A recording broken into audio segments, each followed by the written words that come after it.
Hello and welcome. हमारा एक topic रह गया था जिसका नाम है प्रिपरेशन ऑफ क्वेश्चनायर्स। क्वेश्चनायर तो हमने पढ़ लिया क्या है। अब हम बात करते हैं प्रिपरेशन ऑफ क्वेश्चनायर्स, लेकिन उससे पहले ये कुछ स्टेटमेंट हम देख लेते हैं। जैसे कि ये जो क्वेश्चनायर है इसको इन्वेंट किसने किया था। सबसे पहले इसकी बात की थी, सबसे पहले इसको बनाया था सर फ्रांसिस गैल्टन ने। नाम याद रख लीजिए बस। और ऑब्वियसली ये जो क्वेश्चनायर होता है ये क्या होता है, एक सीरीज़ ऑफ क्वेश्चंस। ठीक है, इट्स अ रिसर्च इंस्ट्रूमेंट, यानी जिससे हमें रिसर्च करने में मदद मिलती है। That is what this instrument stands for here. ठीक है, अगर कोई चीज़ इंस्ट्रूमेंटल है तो उसने उस चीज़ को लाने में या बनाने में मदद की है। ठीक है, so this is a research instrument consisting of a series of questions. और कैसे क्वेश्चंस होते हैं इसमें हमने वो देखा है। और क्या पर्पस होता है, ऑब्वियसली जिनको हम ये देते हैं, जिन्हें हमें ये क्वेश्चनायर से इंफॉर्मेशन लानी होती है, उनको हम रेस्पोंडेंट्स कहते हैं। और इसका पर्पज़ यही होता है कि इस स्पेसिफिक रिसर्च के लिए हम उनसे ये पर्टिकुलर इन्फॉर्मेशन, ये जो रिक्वायर्ड इन्फॉर्मेशन है, ये उनसे लाएं। ठीक है, प्राप्त करें। अब इसके एडवांटेजेस क्या हैं। ठीक है, एडवांटेजेस और डिसएडवांटेजेस उतने ज़्यादा ज़रूरी नहीं है, बट फिर भी क्यों ज़्यादा ज़रूरी नहीं है, बिकॉज दीज आर ऑब्वियस। ठीक है, these are almost every time these are obvious. ये जो आप आमतौर पर एडवांटेजेस और डिसएडवांटेजेस पढ़ते हैं। पहला एडवांटेज हम देखते हैं कि जो over a vast area scattered होते हैं, यानी एक लार्ज पॉपुलेशन आपके पास होगी, आपको क्या करना है, आपको क्वेश्चनायर भेजने हैं। ठीक है, जो स्कैटर्ड हैं, कोई कहीं पे है, कोई कहीं पे है, तो हम उनको आराम से क्या ये क्वेश्चनायर भेज सकते हैं, चाहे मेल्ड या ऐसे उनको क्वेश्चनायर किसी तरीके से दे सकते हैं। तो स्कैटर्ड पॉपुलेशन में ज़्यादा एडवांटेजियस है। इनएक्सपेंसिव है। ठीक है, इसमें ज़्यादा टाइम या एनर्जी स्पेंड नहीं होती, विच इज़ वेरी ऑब्वियस कि क्यों इसमें ज़्यादा पैसा नहीं लगता या इसमें ज़्यादा एनर्जी या टाइम क्यों नहीं लगता। ठीक है, और इससे हम क्वालिटेटिव, जो कि हम अभी देखेंगे, और क्वांटिटेटिव डेटा दोनों को कलेक्ट कर सकते हैं, जो कि हम अभी देखेंगे। ठीक है, बाय द वे ये जो मैंने लाया है, ये डॉक्यूमेंट जो मैंने लाया है, ये लाया है मैंने स्क्रिप्ड वेबसाइट से। तो मुझे अच्छा लगा ये, वरना मेरे पास भी जो इसके बारे में इंफॉर्मेशन थी किताबों में, लेकिन इसमें मुझे इजी लगा और ल्यूसिड तरीके से बयां किया गया है। तो इसीलिए मैंने स्क्रिप्ट से लाया ये डॉक्यूमेंट। ठीक है, जो कि एक फेमस वेबसाइट है। तो हाँ, इसका एक और एडवांटेज क्या है, it is easy to plan and administer. Easy to plan, ठीक है, इसके बारे में हम अभी चर्चा करेंगे, क्योंकि प्लानिंग के बारे में ही, कंस्ट्रक्शन के बारे में ही आज का लेक्चर है कि इसको कंस्ट्रक्ट कैसे करेंगे, जो क्वेश्चनायर होता है इसको बनाएं कैसे। ठीक है, और फिर इसको ज़्यादा कुछ नहीं करना है। एडमिनिस्टर करने के लिए क्या करना है, उठाना है ये जब आपने बना दिया, और फिर रेस्पोंडेंट्स को दे देना है। ठीक है, easiest research instruments to test reliability and validity, same thing. Allows for complete anonymity. इसका क्या मतलब है, इसका ये मतलब है कि आपको ज़रूरी नहीं है कि रेस्पोंडेंट्स को पता चले कि ये जो क्वेश्चनायर है ये किसको हमें इंफॉर्मेशन देनी है, ज़रूरी नहीं है। ठीक है, ज़रूरी नहीं है उनको पता चले। ठीक है, इसमें आप एनोनिमस भी रह सकते हो। ये तो फिर से वही आ गया। इसके बाद डिसएडवांटेजेस। ठीक है, किसी चीज़ के अगर एडवांटेजेस होते हैं तो उसके डिसएडवांटेजेस भी होते हैं। ठीक है, respondents may fail to answer some of the items. इसमें अगर आपने अच्छे से नहीं बनाया है क्वेश्चन तो उनको वो क्वेश्चंस में भी समझ में नहीं आएंगे, एम्बिग्यूअस लगेंगे, या ऑल टुगेदर उनको किसी वजह से ज़रूरी नहीं है वो बोर हो सकते हैं, ठीक है, या अपनी विश के अकॉर्डिंग ही वो यहाँ पर जवाब नहीं देंगे, क्योंकि उनको बस क्वेश्चन पढ़ना है और जवाब दे देना है। वहाँ पर उन्हें बोलने वाला भी नहीं होगा कोई कि नहीं आपको देना है। तो उस वजह से भी बहुत सारी वजूहत है कि रेस्पोंडेंट्स जो है they may choose not to answer और they may fail altogether to answer some of the items. अब अगर किसी ने इसमें कोई आपको जवाब दिया है, ठीक है, अगर इसमें भी ऐसा हो सकता है कि आपको मिसअंडरस्टूड हो जाएगा उनका आंसर, और आपके पास जब ये क्वेश्चनायर्स के मतलब क्वेश्चनायर्स फिल्ड मिलेंगे ना, जब उन्होंने रेस्पोंडेंट्स ने इनको फिल किया होगा, तो आपको कैसे पता चलेगा कि इसने क्या लिखा है। अगर आपको कहीं पर कुछ समझ नहीं आया, ठीक है, अगर मिसाल के तौर पर किसी, हालांकि ओपन एंडेड भी हो सकते हैं और क्लोज्ड एंडेड भी हो सकते हैं, अगर ओपन एंडेड में आपको पता नहीं चला कि इस बंदे ने क्या लिखना चाहा है, तो उसको क्लैरिफाई करने के लिए, वेरीफाई करने के लिए आपको मतलब obviously there will be least possibility to do that. The second thing is, जो पॉपुलेशन होती है ना, जब आपको किसी पॉपुलेशन के बारे में स्टडी करनी है ना, पॉपुलेशन मान लो अगर एक पूरा का पूरा टाउन है, ठीक है, इसमें मान लो 300 बंदे हैं या 3000 बंदे हैं, इसका सैम्पल, एक गुड सैम्पल आएगा मान लो 200 या 300, ठीक है, 300 आपने सैम्पल ले लिया, ठीक है, 300 आपने इसका सैम्पल ले लिया जो कि एक छोटा सी सैम्पल है। अब अगर आपने एक 300 वाला सैम्पल ले लिया, अब आप ज़रूरी नहीं, आप तो इन 3000 बंदों का ही टेस्ट नहीं करोगे ना, आप इनको नहीं दोगे ना ये क्वेश्चनायर, आप एक सैम्पल को देते हो, एक छोटे से सैम्पल को। मगर आपको कैसे पता कि ये जो 300 बंदे हैं या इसमें कुछ बंदे हैं वो रिप्रेजेंट करते हैं पॉपुलेशन को। मे बी उनमें से ऐसा कोई बंदा है जो कि कभी इस टाउन में था ही नहीं, यहीं का है, लेकिन उसे बहुत कम टाइम मतलब हो गया यहाँ पर रहते, ठीक है। सो बहुत सारे वजूहत ये भी हो सकते हैं कि the subject might not be representing the population in question, ठीक है। अब हमारे पास टाइप्स ऑफ क्वेश्चंस क्या होते हैं। टाइप्स ऑफ क्वेश्चंस हमारे पास होते हैं क्लोज्ड एंडेड और open ended questions. Closed ended में आपको यहीं से, वेट अ सेकंड, मैं आपको क्वेश्चनायर का फॉर्मेट दिखाता हूँ, एक सेकंड। ये है क्वेश्चनायर का फॉर्म, ठीक है। ये पेशेंट सेटिस्फैक्शन सर्वे के बारे में एक क्वेश्चनायर है। जैसे कि आप कोई पेशेंट हो और वो इस हॉस्पिटल में गया है, अब उनसे एक फॉर्म फिल करने को बोला है जो कि एक क्वेश्चनायर ही है। जैसे कि आप हमें ये बता दीजिए, ये कन्वीनियंस, क्या हमारा हॉस्पिटल जो है, क्या इसके जो ओपनिंग आवर्स है, ये जो ऑफिस आवर्स जो इसके हैं, क्या वो आपको वो कैसे लगे? क्या आपको वो बिल्कुल ही गलत लगे? आपने बोला नहीं, सुबह 4 बजे कौन ऑफिस में आता है, या शाम को 10 बजे आपने ऑफिस खोला रखा है, मुझे अच्छा नहीं लगा, या मुझे फेयर लगा कि हाँ ठीक ही है, या गुड, या एक्सलेंट, ठीक है। तो ये तो एक तरह का है, ठीक है।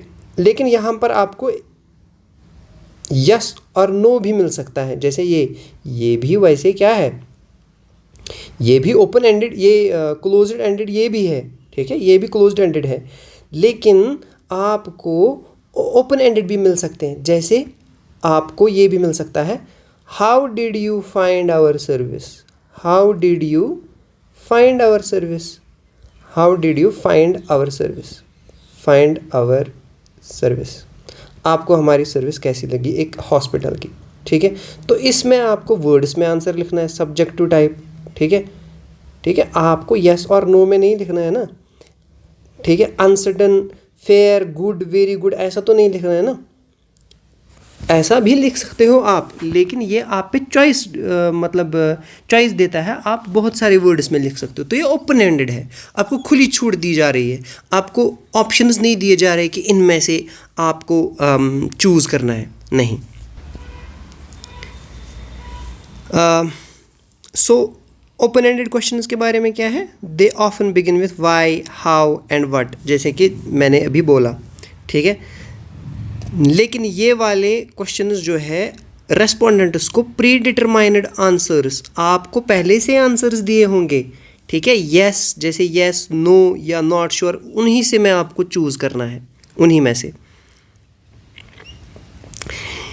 ओपन एंडेड क्वेश्चंस यूजुअली आपको न्यूमेरिकल डेटा भी, I mean non numerical data भी, और या क्वालिटेटिव डेटा आपको यूजुअली वहाँ से कलेक्ट किया जाता है। जैसे कि मैंने अभी बोला आपकी फीलिंग्स के बारे में, तो ये तो क्या है, ये तो एक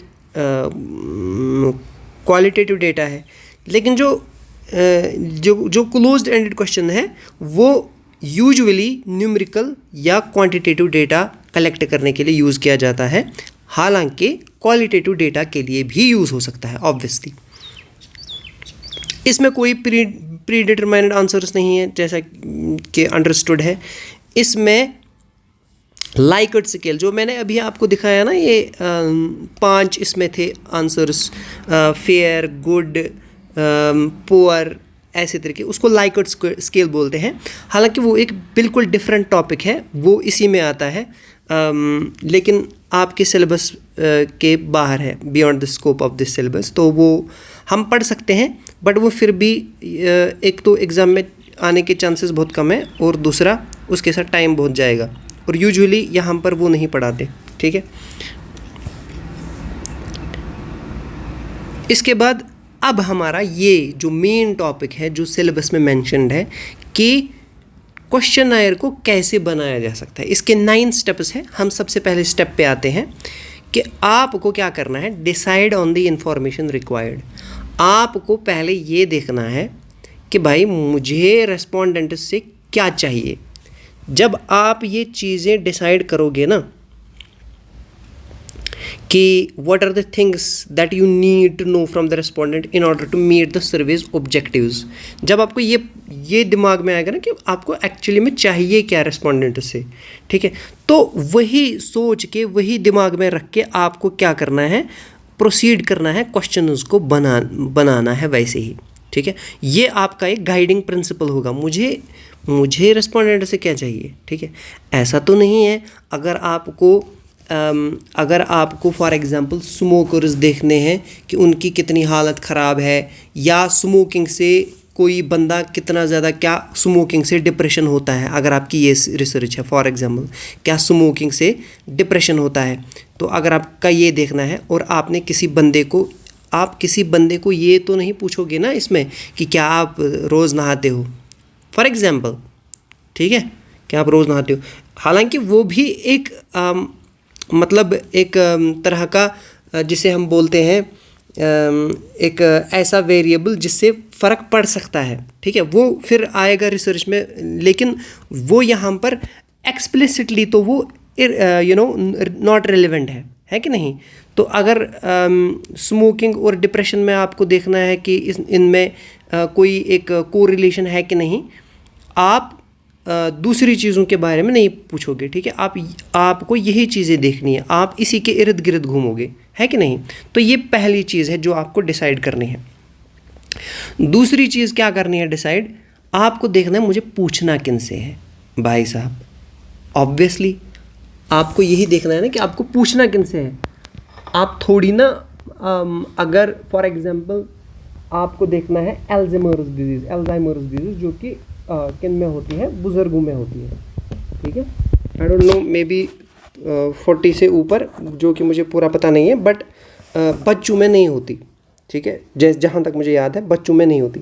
तो आपकी जो टारगेट पॉपुलेशन है उसमें बच्चे नहीं होंगे, ठीक है, आपको ये भी देखना है कि नहीं।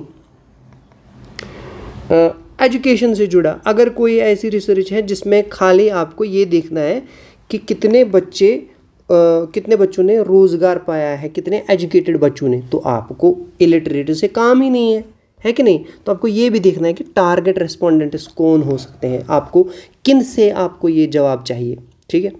फिर उसके बाद ये सारे मेथड्स हमने पढ़े हैं, आप कैसे ये जो सर्वे है ये आप कैसे अंजाम दोगे। क्या आप पर्सनल इंटरव्यू करोगे, वहीं पर आपके पास ऐसे क्वेश्चंस होंगे, फिर आप खुद भरोगे, ठीक है, खुद भरोगे, या ग्रुप इंटरव्यूज़ करोगे, मेल्ड क्वेश्चनायर्स करोगे, टेलीफोन इंटरव्यूज़ करोगे, ये हमने पढ़ के रखे हैं, यहाँ हम ज़्यादा नहीं जाएंगे। जब आपने ये देखा उसके बाद आप क्या करोगे, आप देखोगे कि मुझे क्वेश्चन में क्या रखना है, क्या ये क्वेश्चन एक्चुअली में मुझे पूछना चाहिए, क्या इसकी ज़रूरत है? यहाँ पर बोल रहा है no question should be included unless the data it gives rise to is directly of use in testing one or more of the hypothesis. ऐसा कोई डेटा यूज़ ही मत करो, या ऐसा कोई डेटा, ऐसा कोई क्वेश्चन यूज़ ही मत करो जिससे वो डेटा निकल के आए जिसकी आपको ज़रूरत ही नहीं है कि नहीं? उसके बाद डेवलप द क्वेश्चन वर्डिंग। हाँ देखो, आपने आमतौर पर क्लोज्ड एंड या ओपन एंडेड पढ़े होंगे, लेकिन एक तरह के होते हैं ओपन रेस्पॉन्स क्वेश्चंस भी, अभी हम देखेंगे वो क्या होता है, ठीक है। कहते हैं सर्वे क्वेश्चंस जो है they can be classified into 3 forms. हालांकि इन क्वेश्चंस के और भी बहुत सारे टाइप्स हो सकते हैं, लेकिन मेन जो ब्रॉडली जो हम इनके टाइप्स पढ़ेंगे तो वो ये है, क्लोज्ड एंड, ओपन एंडेड और ओपन रेस्पॉन्स क्वेश्चंस, ठीक है। क्लोज्ड एंड क्वेश्चंस, खाली रेस्पोंडेंट को इंडिकेट करना है आंसर, उसको अपने आप से सोचना नहीं है, ठीक है, ठीक है, उसको मेमोरी पे ज़्यादा ध्यान नहीं देना है, उसको यस और नो पे टिक करना है, या फेयर और नॉट फेयर पे, या 2-3 चीज़ों में से एक चीज़ पे करना है, ठीक है। तो ये होता है closed end. Open ended questions में जैसा कि हमने पहले भी पढ़ा, इसमें आपको छूट दी जाती है, आप अपने हिसाब से बताओ, ठीक है, आप अपने हिसाब से बताओ आपको क्या लगता है, ठीक है। तो इसमें ऑब्वियसली वाई, ठीक है, हाउ, ये सारी चीज़ें यूज़ होंगी, है कि नहीं। जैसे इसने एग्जाम्पल भी दिया है यहाँ पर, टेल मी मोर, ये भी एक तरह का ओपन एंडेड क्वेश्चन है। Tell me more about this thing और that thing, tell me more about how was this experience, और you know some kind of experience जो कि आपका रिक्वायर्ड डेटा हो, ठीक है, उसी के हिसाब से। ये बिल्कुल इजी है, आई थिंक आपको ये समझ में आ गया होगा। ओपन रेस्पॉन्स क्वेश्चन एक तरह का ब्लेंड होता है, ठीक है, जो कि ओपन एंडेड भी होता है और उसमें कुछ स्पेसिफिक रेस्पॉन्स ऑप्शंस भी होते हैं, इसी वजह से इसे ओपन रेस्पॉन्स ऑप्शन बोला गया है। तो इसमें ऐसा नहीं है कि यस, नो, नॉट, फेयर ऐसे करके होंगे, नहीं, इसमें थोड़ा सा डिफाइनड भी होगा, थोड़ा सा इलेबोरेट भी होगा, लेकिन होगा आपको ही चूज़ करना, ऐसा नहीं है कि आपको लिखना है बिल्कुल, ठीक है, इसके बारे में चूज़ करना है, लेकिन एक लेंथ पे होगा, ठीक है, एक लेंथ पे होगा, ठीक है। It is a good practice to keep questions as simple as possible. जितना सिंपल आप क्वेश्चंस को रखोगे उतना ज़्यादा रेस्पॉन्स रेट भी होगी। क्यों? क्योंकि आपको रेस्पोंडेंट को बोर नहीं करना है, ठीक है, उसे बिल्कुल सीधे समझ में आ जाना चाहिए कि क्या रहा है, ठीक है। इसी वजह से आप लॉन्ग क्वेश्चंस भी अवॉइड करोगे। जब हमने कुछ एग्जाम्स में लॉन्ग क्वेश्चंस देखे तो आमतौर पर क्या हुआ कि हमने उनको वहीं पे छोड़ दिया, या ऐसा हुआ कि वो क्वेश्चंस गलत हो गए, ठीक है। तो लॉन्ग क्वेश्चंस आपको अवॉइड करने हैं यहाँ पर, ताकि जो रेस्पोंडेंट है वो बोर ना हो जाए। एम्बिग्यूअस वर्ड्स, अब एम्बिग्यूअस थोड़ा सा हम इंग्लिश भी सीख लेते हैं। एम्बिग्यूअस क्या होता है? एम्बिग्यूअस आप में से बहुत सारों को पता होगा, बट ज़रूरी नहीं है कि सारे बच्चों को पता होगा। एम्बिग्यूअस होता है जिसकी मीनिंग क्लियर कट ना हो, ठीक है, जिसकी मीनिंग क्लियर कट ना हो। जैसे कि कुछ ऐसे वर्ड्स होते हैं जैसे बियर, भालू, और बियर बर्दाश्त। लेकिन अगर मैं ऐसे बोलूँ बियर तो फिर एक और मीनिंग आ जाएगी, वो लेकिन है बैर, ठीक है, वो बैरन होती है, ठीक है, नंगी ज़मीन, ठीक है, बैरन लैंड जिसे हम बोलते हैं, ठीक है, वो छोड़ो। तो इसकी हमें पूरी तरीके से मीनिंग पता नहीं चलती यहाँ पे। जब तक हम इसे एक सेंटेंस में यूज़ नहीं करेंगे हमें इसकी मीनिंग पता नहीं चलेगी। तो ये एम्बिग्यूअस है। ऐसे भी वर्ड्स हो सकते हैं, ऐसे भी सेंटेंसेस हो सकते हैं जो कि एम्बिग्यूअस हो, ठीक है। जैसे कि ये एक सेंटेंस देख लो, मैं ऐसे लिख देता हूँ, Krishna met his friend yesterday और today, ज़्यादा लंबा हो जाएगा। He was late for school. He was late for school.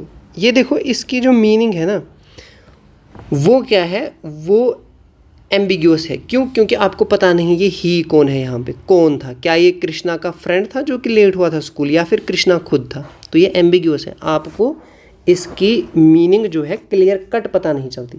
यहाँ पर अगर आप नाम यूज़ करते कृष्णा या द फ्रेंड लिखते तो आपको समझ में आ जाती कि क्या एक्चुअली पे मैटर है, ठीक है। तो ये एम्बिग्यूअस है, तो आपको क्वेश्चनायर में एम्बिग्यूअस वर्ड्स यूज़ नहीं करने हैं, ठीक है। ये भी बहुत अच्छी चीज़ है कि अगर आपको जो रेस्पोंडेंट्स हैं उनके वेरियस कस्टम्स, उनके मॉरल्स या ट्रेडिशंस के बारे में आपको पता हो। जैसे कि जब हम क्योंकि ऑब्वियसली कल्चर जो है ये बेसिकली क्या है, एक जगह पे एक कल्चर, मतलब एक जगह पे एक चीज़ का एक माने होता है। क्यों? क्योंकि कल्चरल नॉर्म्स की वजह से। तो उसी चीज़ का दूसरी जगह पे माने कुछ और होता है।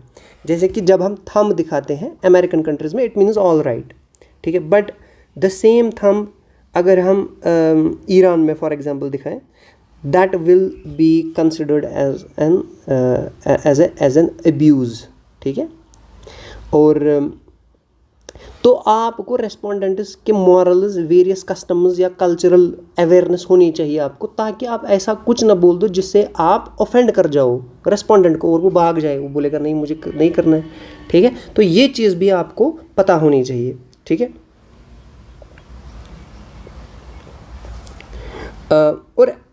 और इसका भी ध्यान रखना है कि आप रेस्पोंडेंट से वही चीज़ें पूछो जो कि आपको भरोसा है कि हाँ ये चीज़ इसको पता होंगी। आप 10 साल पहले की बात करोगे या कुछ ऐसी ट्रिवियल चीज़ की बात करोगे जो कि उसे पता ही नहीं होगा, ठीक है। क्योंकि मे बी वो गलत आंसर दे सकता है, ठीक है। मे बी वो गलत आंसर दे सकता है, because you cannot trust your memory even if you are young, ठीक है। आप अपनी मेमोरी पे ट्रस्ट नहीं कर सकते, ठीक है। द सेकेंड थिंग इज़, अगर आप ट्रस्ट करोगे भी, but you cannot risk the outcomes of this research, ठीक है। अगर उसने कुछ गलत बता दिया और आपने वही डेटा रख दिया ये रिसर्च में, ठीक है, तो it will have a great impact on your research. Okay, then putting questions in meaningful order. Putting questions in meaningful order. This should be, I think, very easy to understand. आपको questions को एक meaningful order में रखना है, ताकि ऐसा ना हो कि जो respondent है वो बेचारा परेशान हो जाएगा, ये इसने पहले बोला है वो लास्ट में बोला है। ऐसा क्वेश्चन होना चाहिए सबसे पहले जिससे वो एकदम कंफर्टेबल फील करे। आप उसको पहले ही ऐसा एक सेंसिटिव क्वेश्चन बताओगे, वो बेचारा फिर बाकी क्वेश्चन का जवाब देने में घबरा जाएगा, ठीक है। ऐसा नहीं होना चाहिए। पहला क्वेश्चन क्या होना चाहिए? पहला क्वेश्चन क्रूशियल है, ठीक है। ये रेस्पोंडेंट को एक एक्सपोजर देता है इंटरव्यू के लिए, ठीक है। हम कह सकते हैं जो माहौल है उसे थोड़ा लाइटन अप करे, ऐसा पहला क्वेश्चन होना चाहिए, ठीक है। जो क्वेश्चन सबसे ज़्यादा सेंसिटिव है या जो आपको लगता है कि इससे ये बंदा ऑफेंड हो सकता है या मे बी बीच में ही इंटरव्यू छोड़ दे, वो लास्ट में रखिए, ठीक है। और अगर वो ज़रूरी है, अगर ज़रूरी नहीं है तो उनको पूछना ही नहीं है। और देखो इसने क्यों लिखा है कि ये some kind of psychological order में क्वेश्चंस फॉलो होने चाहिए। इसका क्या मतलब है?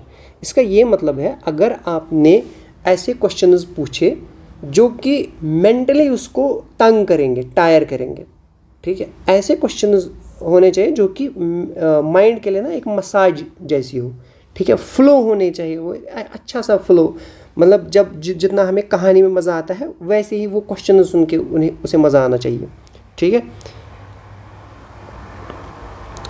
और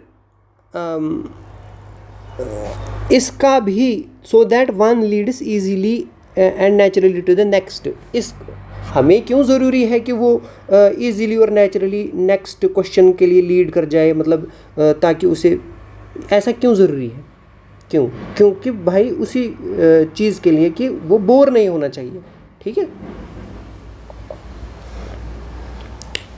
और एक सब्जेक्ट या एक पर्टिकुलर एस्पेक्ट ऑफ सब्जेक्ट के क्वेश्चंस को एक ही बार में ग्रुप कर दीजिए, ठीक है। ये भी एक अच्छी प्रैक्टिस है एक क्वेश्चनायर को बनाने में, ठीक है।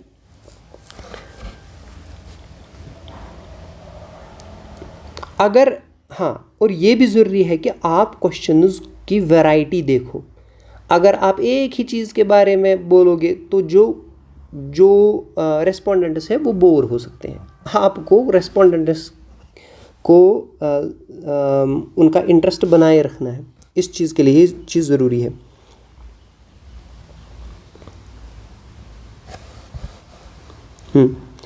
अब होते हैं लास्ट में कौन से क्वेश्चंस होने चाहिए, ये मैंने आपको पहले ही बता दिया। खैर, जो सेंसिटिव, पोटेंशियली सेंसिटिव क्वेश्चंस जो हो सकते हैं, यानी कि जो सेंसिटिव क्वेश्चंस हो सकते हैं उनको लास्ट में रखिए, ठीक है।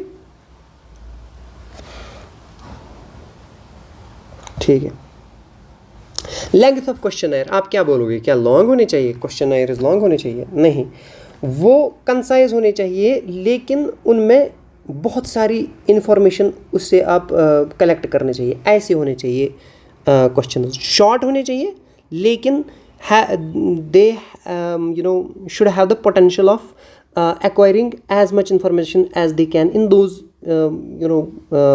in the shortest possible words, okay। कह रहा है जैसे आपने क्वेश्चनायर बनाया होगा ना, उसको देख के ही एक रेस्पोंडेंट पे बहुत बड़ा इफ़ेक्ट पड़ सकता है, ठीक है। तो उसकी अपीयरेंस भी, क्वेश्चनायर की फिजिकल अपीयरेंस भी वो अट्रैक्टिव होना चाहिए, ठीक है। ठीक है, कलर कोडिंग करना, ठीक है, क्रिएटिव यूज़ ऑफ स्पेस, ठीक है। भाई साहब, जब आप किसी अच्छी हैंड राइटिंग की तरफ देखते हो ना, आपको ऑब्वियसली अच्छा लगता है कि नहीं? जब आप मेरी हैंड राइटिंग की तरफ देखोगे यू माइट बी डिसगस्टेड, ठीक है। So that is the thing कि एक तो इसकी फिजिकल अपीयरेंस भी होनी चाहिए, और इसमें एम्पल राइटिंग स्पेस। अगर एक ओपन एंडेड वाला क्वेश्चन है तो आपको बिल्कुल एक पूरी फुल स्पेस देनी चाहिए उसमें, सो दैट कि जो रेस्पोंडेंट है वो इजीली अपना आंसर लिख सके, ठीक है, without having to care for space, ठीक है। आपको उसे एम्पल स्पेस देनी चाहिए for open ended questions. Pre testing ज़रूरी है। प्री टेस्टिंग क्या होती है? अगर आपके पास एक पॉपुलेशन है, जैसा कि मैंने पहले भी बोला 3000, 4000 या 5000 की पॉपुलेशन है, उसमें से आपने 40 या 400 बंदे लिए हैं, ठीक है। उन 400 बंदों को ही वो क्वेश्चनायर देना है, लेकिन उससे भी पहले आप 10 बंदे ऐसे लो जिन पे आप ये प्री टेस्ट करोगे, ठीक है। वो सैंपल से भी लिए जाएंगे, उनको देखना है कि भाई साहब कि कहीं पर कुछ गलती तो नहीं हो रही। जैसा कि अगर आपको कहीं स्टेज पे कुछ बोलना है तो स्टेज पर बोलने से पहले आप उसे घर में प्रैक्टिकली एक बार ट्राई करते हो कि नहीं? एक कोई मिरर के सामने करेगा, कोई अपने फ्रेंड के सामने करेगा, कोई किसी सिबलिंग के सामने करेगा, फिर उसे वो बताएगा, मे बी सजेशंस देखा, देखो भाई यहाँ पर आप तेज़ जा रहे हो या यहाँ पर आप स्लो जा रहे हो, ठीक है, ऐसी सजेशंस, ठीक है। किस चीज़ के लिए? To identify any mistakes that need correction.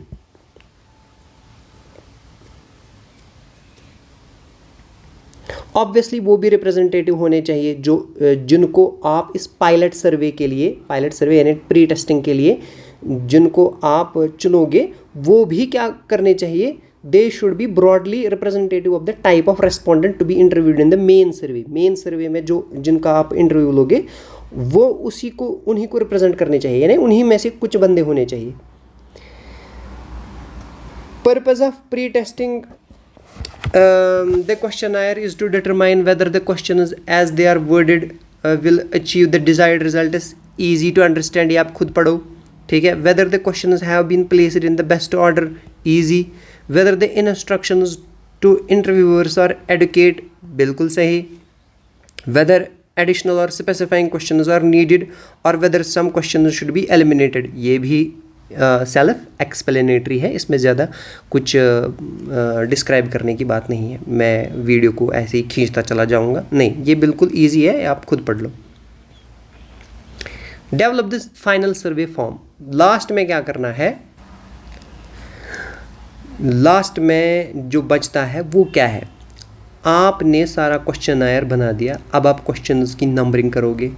अब आप हर जगह पे लिखोगे साइड में, फॉर एग्जांपल आपने कोई क्वेश्चन लिखा है, ठीक है, आपने रेस्पोंडेंट के लिए जो क्वेश्चन लिखा है उसमें आप अपने लिए एक इंस्ट्रक्शन भी रखोगे कि भाई साहब इससे अगर आपने ये पूछ लिया इसके बाद इससे ये पूछ लेना, या इसको इसके बारे में भी पूछ लेना, या रेस्पोंडेंट को वाटर ऑफ़र करो, फॉर एग्जांपल। ऐसे आप अपने लिए कुछ इंस्ट्रक्शंस रखोगे, नंबरिंग करोगे, ऑर्डर करोगे, जितने भी आपने पेपर में ये क्वेश्चनायर्स बनाए हैं, क्वेश्चंस बनाए हैं, किस तरीके से आप उनको, चाहे मेल्ड क्वेश्चनायर या पर्सनल इंटरव्यू करोगे, ठीक है, उसी हिसाब से आपको देखना है मुझे कैसे इनको रखना है क्वेश्चनायर्स को, ठीक है।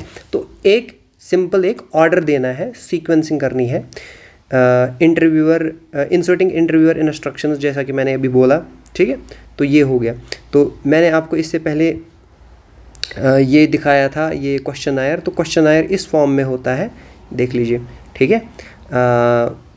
इसके बाद हमारा रहता है compilation and tabulation of data, वो भी हम जल्दी करेंगे। Thank you.